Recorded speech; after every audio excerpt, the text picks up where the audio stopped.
everybody, welcome on board this Hewikruiser, and we're going to have a look at the interior. So we'll have a look all the way around, perhaps make a few notes about what there is, and generally just help you to understand what she features. So here we are, we're looking, in fact, this is the companionway down into the boat from the after deck. You'll notice there's a few steps down there, but they are really nice and easy to get down. I've done it myself. And first point to notice is we've got a really nice high deck head here, well over 6 feet I would say, and just take a look at all the great big windows all the way around this boat that's letting lots of light in, can let lots of air in, and also suffices to give you really good visibility for when you're driving from down here, because we can drive or helm the boat from down here or up top or on the after deck as we call it. But that's the companionway down to the after cabin, which I'll show you shortly. But let's take a look around the saloon first. So I'll just hop up onto the companionway so you can see.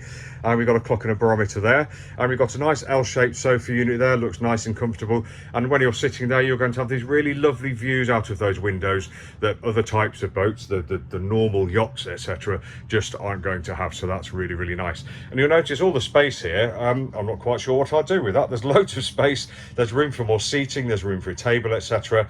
But you do need to make sure that it's portable, because these deck plates do lift to give you access to the engine underneath. And there is really nice access under there too. So absolutely fab.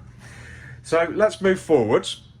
Along the starboard bulkhead here, we've got a nice shelving unit with room for books on top and room for bits and pieces underneath as well. You could perhaps place another TV there if you wanted, or maybe even a cocktail cabinet. But looking down into the forward area of the boat, look at that. Starting from the top, we've got all the windows, we've got curtains, we've got a big shelf unit with a nice TV, etc. on it too. Inset into that, we've got stereo speaker, we've got the stereo, it looks like we have a video player too, and there's a Sony Bluetooth unit there too also. But notice how the side of the boat is nicely panelled too, and that lends itself then down to the nice seating area, another L-shaped seating area on the starboard side, which follows the flare of the bow. Very, very nice. And once you're down here, whilst we've still got a great view while we're standing up, if we want to feel a little bit more cozy down here, we can, because it's deeper into the boat towards the bow. We have a fixed table there too, with 2 leaves that pop up too, although you would be able to take that table away if you wanted to make more room, I think. And well, not that we need it, because there's plenty of room down here. There's the TV and the forward shelf I mentioned just before, and we can see how we're in the bow of the boat here, where the bow flares. I really like that. It really makes you feel and remember that you're on a boat.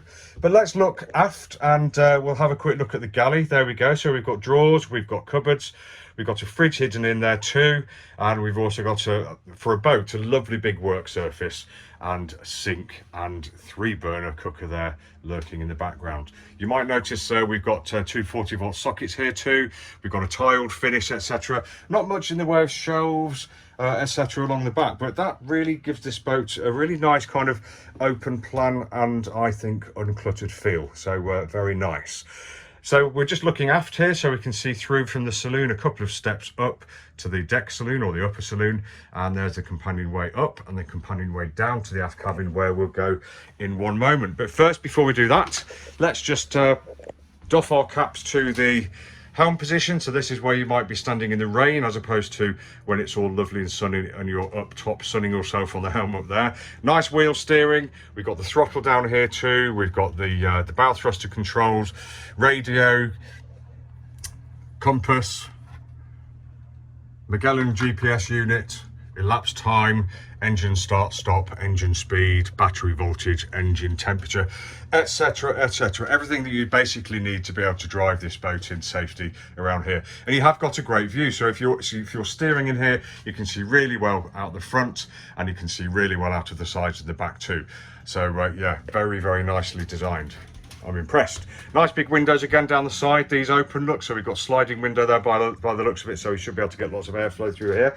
But let's pop down to the after cabin, which should be a nice one because it's so big and the after deck is so high, which is above us, and it is. I'm just going to sit on the companionway there, and you can see we've got a lovely great big double bed there, room for 2, no problem at all. We've got a shelf at the back.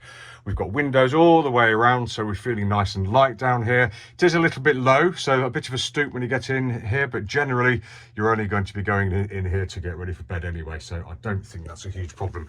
We've got a slidey drawer here for bits and pieces. We've got a nice tool wardrobe here too. If you look under the bed, there's stowage under there as well, all the way over to the starboard side. And generally, this feels like a very nice place to be for a boat cabin. Really good. There we go. And I'll just open the door to the heads. Quite a nice feature door with the heads. We've got a sort of a mirrored fake porthole there, which is lovely. And we open that and takes us straight to the sink. There we go. So we've got a nice size sink with shelves beneath. And if we just turn off, we've got a manual head there. And actually, there's loads and loads of room here. The headroom is limited, but you may be sitting in here anyway. So apart from that, yeah, lots and lots of room, feels light and airy, and a good size head for a boat of this size. So I'll close the door on that, and we'll finish off by saying this has been Tim from Boatshed Yacht Brokers, just taking you for a tour for the interior of this Hewikruiser. I just knocked something off, and if you'd like any more information, just go to boatshedbrighton.com for lots more pictures, videos, and a virtual reality tour. Thanks for watching. Have a great day.